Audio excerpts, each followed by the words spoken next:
Hi, Jeff from Woodsconsin Woodworking.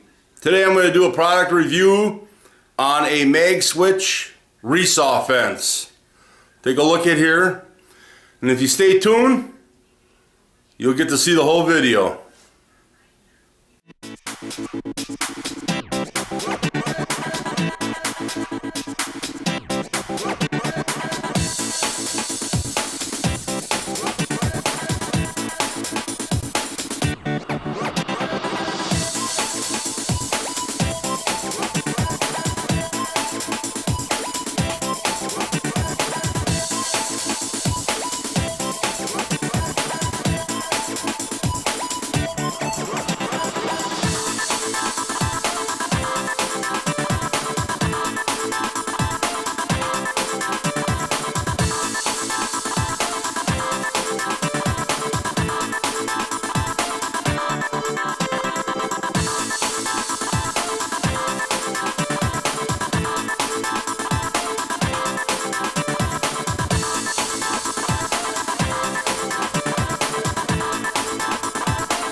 Welcome back, Jeff from Woodsconsin Woodworking.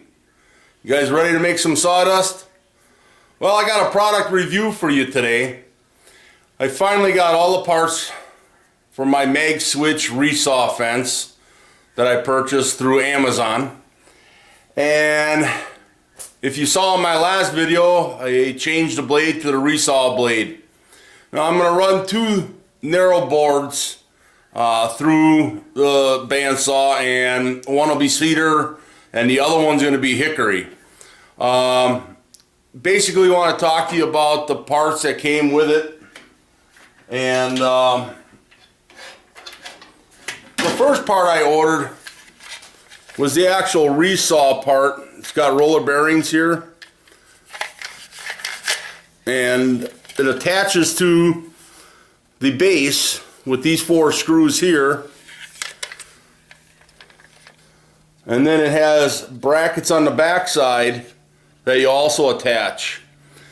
Now, it's kind of a sad thing that you actually got to buy two things.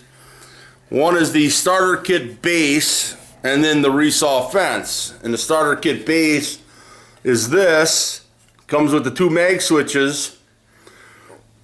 Comes with Allen wrench, some screws, these brackets, and yeah, I didn't like that. I thought when I got the resaw fence, when I ordered it, that was going to be ready to go, and apparently not. After $110, which I think is way too expensive for this, but I wanted to try it out and see how it works. And I think that's just a little ridiculous on the price. So one, I didn't really realize it was going to be that expensive. So we're going to see how this actually works to see if it's really worth the money. The other thing that came with the starter kit base is a feather board. Now you attach the feather board to the base where this is. You just take the four screws out, take the two tops off, and the face will come out. You can switch it over to the feather board, and there's two pins that actually stick out of here, out of the base, and they plug into these parts here, and then you just bring your screws through. They have it where you put your Allen wrench through here, and the screws come into the slot through the hole. Seems like it's a lot of work to constantly switch it.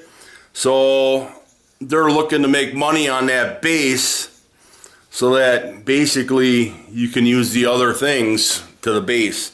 Otherwise, I don't know, it takes about 10-13 minutes to switch it out, which to me is kind of a production thing. If you're in production and you need to switch this out, you need a few of these bases, and roughly like I think it was $72 for the base. So, and the base did come with the magnetic switches. You just turn the knob and it locks it down. All right, first thing I did is I just made sure that I squared the table and the blade. You want to make sure that that's square. Oh, just to let you know too, the other thing is when I did put this together, I could not get a true 90. I should have a true 90 or almost to one. You can kind of see a little bit of a gap. And they give you these shims under here that you push all the way forward to try to push it forward or bring it back. And I think the most critical part would be from the base to the rollers. And I have it set here that it is a 90. So there was a little finagling with it. So if you do buy it, be prepared that it's not going to be 100% true. It is a plastic. It's not an actual milled part. So you will have to play with that. All right, let me put this stuff over here. So I'm going to bring you in. You can kind of see what's going on here. All right. What I did is I put a line on here somewhat close to center just to see if I can rip it in half. So this is the cedar board. So what I'm going to do is try to mill this in half. Now this is scrap. It's already got an edge to it, so it might look like it's cutting a little bit more because of that edge being gone. So what I want to do right now is I just want to kind of line this up so it's somewhat close. And then turn the knobs in the back to bring the magnet down and lock the unit in. Now I do find that pretty nice because it locks it down tight. I can't complain about the magnet. But now we're gonna see how this actually can follow a line with the rollers where you can take and get your drift out of here with the rollers off that center point. And then what you want to do is kind of, if you can, try to line the center of your bearing to the back side of your gullet. All right, let's see how this works.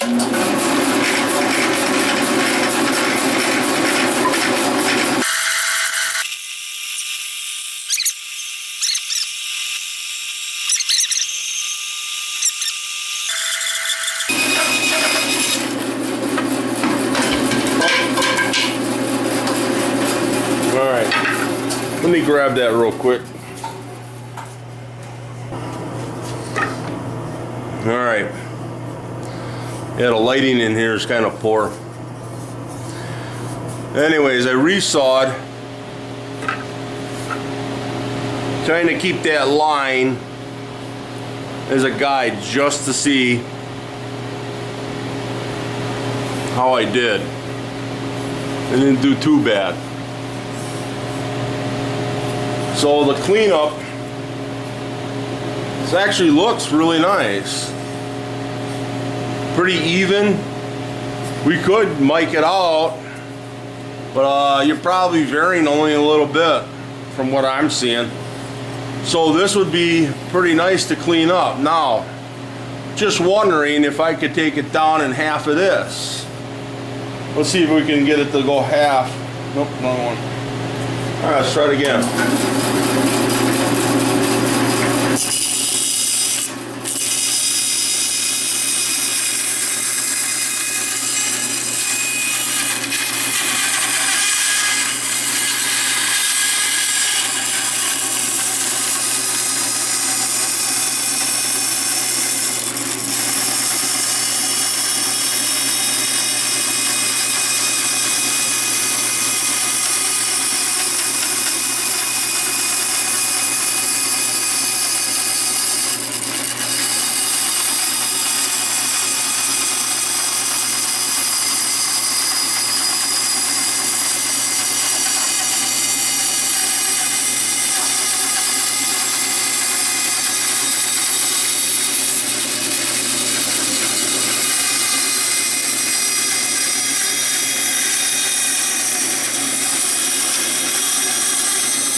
Not too bad.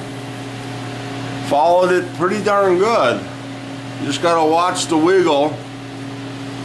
No, I would recommend that if you're gonna resaw it, you know, after every resaw, I would sand or plane the surface back true, so you always end up with a true surface.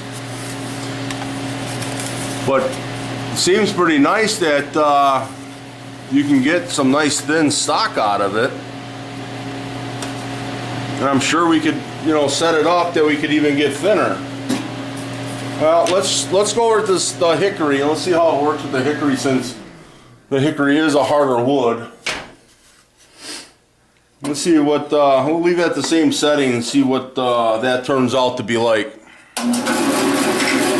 This also is a scrap piece. I got some checking going through here. See if I can, you know what? I want to go a little bit thinner. I want to see if we can go a little bit thinner.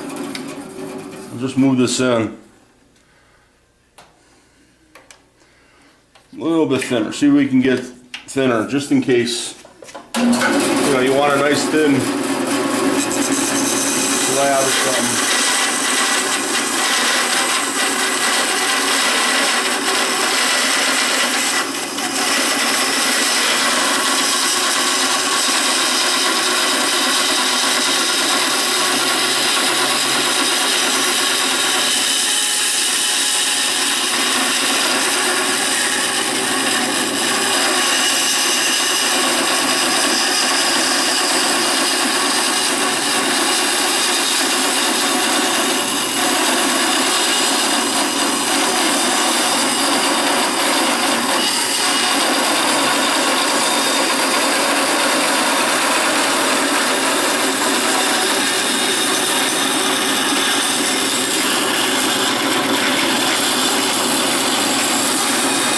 I'm getting a little bit of drift. And I don't know if that's me or if that's the unit.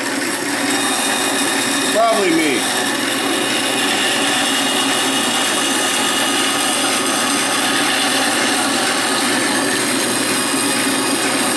Yeah, that's me.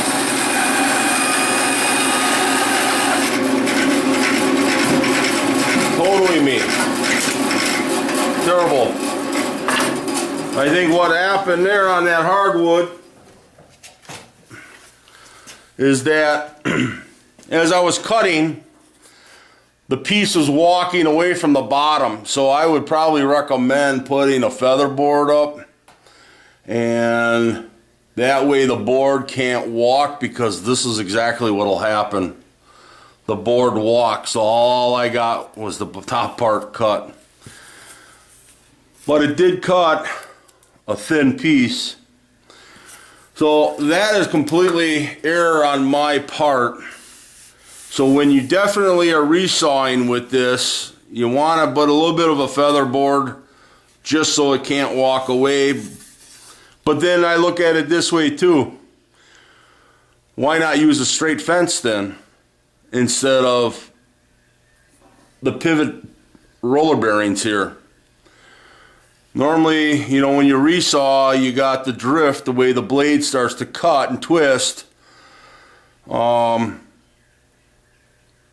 and that's why you have that feature, so that you can maneuver your board to keep that same width. And if you have a feather board there, that defeats the purpose. So, I don't know, I guess what we could do is put a feather board there and just to see if it does work. Alright.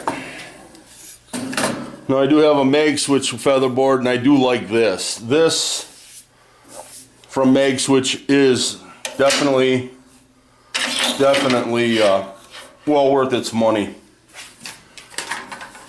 Alright, we'll use the side that's still smooth. And what we're going to do is just bring it to it. We're not gonna crank it really tight. That way it can't. Matter of fact, I'm going to even leave just a hair of a gap in there. But that way it can't twist out like this, and that's exactly what happened.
let the gullies take the sawdust away.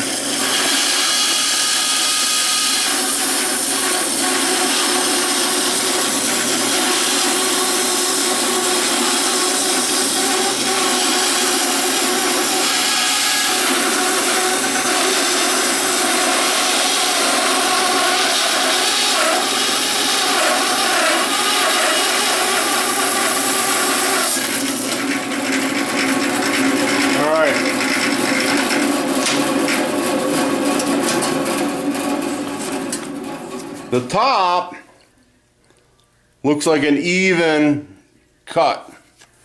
Take a look at the bottom.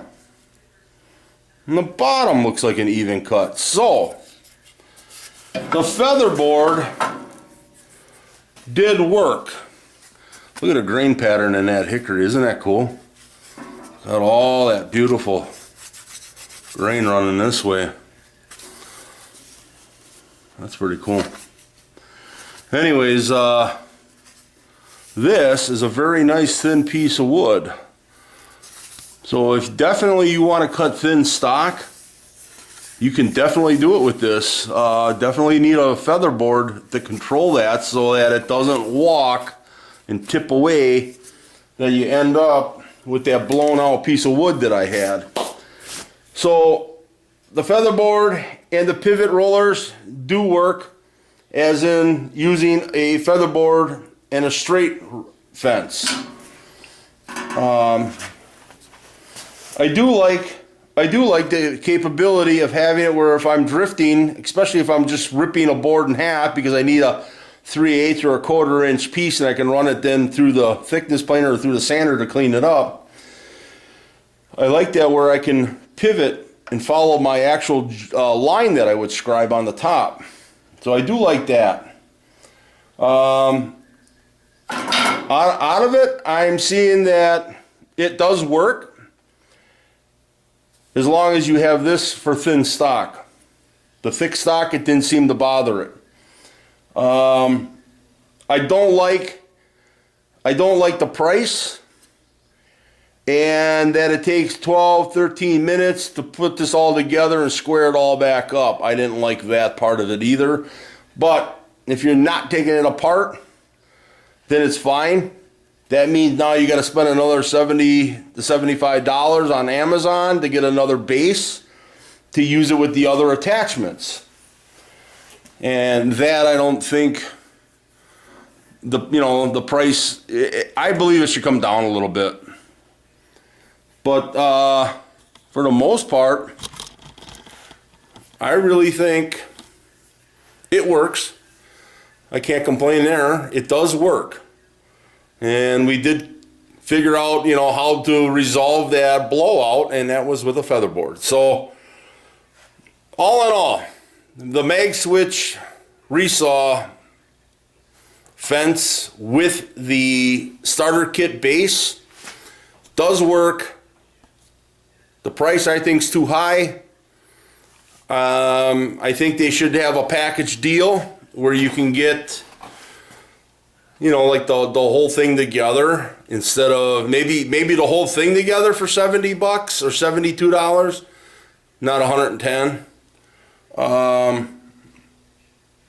The magnetics do bind tight. You can't, once you lock them down, you can't. And this is the magnet here and here, and those are attached in with screws. And like I said, you just turn the knob, and then what happens is the magnet comes down and grabs the table. When you turn the knob the other way, this goes up a little bit. You can see the rim in here now, so it releases away from the table. But the roller bearings for a pivot, they seem to hold up. I only ran a couple times, but I'm sure that's more high quality in there than the plastic is. So I think all your expense out of the whole thing is the 2 mag switches and the bearing setup. All right. I think that's it for the product review. It works. Is it feasible for the money? Well, if you want to spend the money, then go right ahead. I did it, but I wanted a good rip fence or resaw fence, and I didn't realize it was going to be that much money after I got the first part. I thought everything was in it. So I don't like the price. Everything else seems to be good. Definitely the blade I have on there is only a 3-tooth hook, and it's just carbon steel. I think if I was going to be doing any major resawing, I would upgrade my blades. That would be a definite. That would help out too. So anything that it can aid in this, I think is a good choice. But all right, I'm rambling on. That's it for the video. Thank you for hanging in there. Please subscribe, hit the like button, and share my videos. I really appreciate you guys as subscribers. I'm always looking for new subscribers so that I can try to get information out to everybody. All right, take care. Enjoy your shop. Make some sawdust. The tree's work is never done. Jeff from Woodsconsin Woodworking. Take care, guys.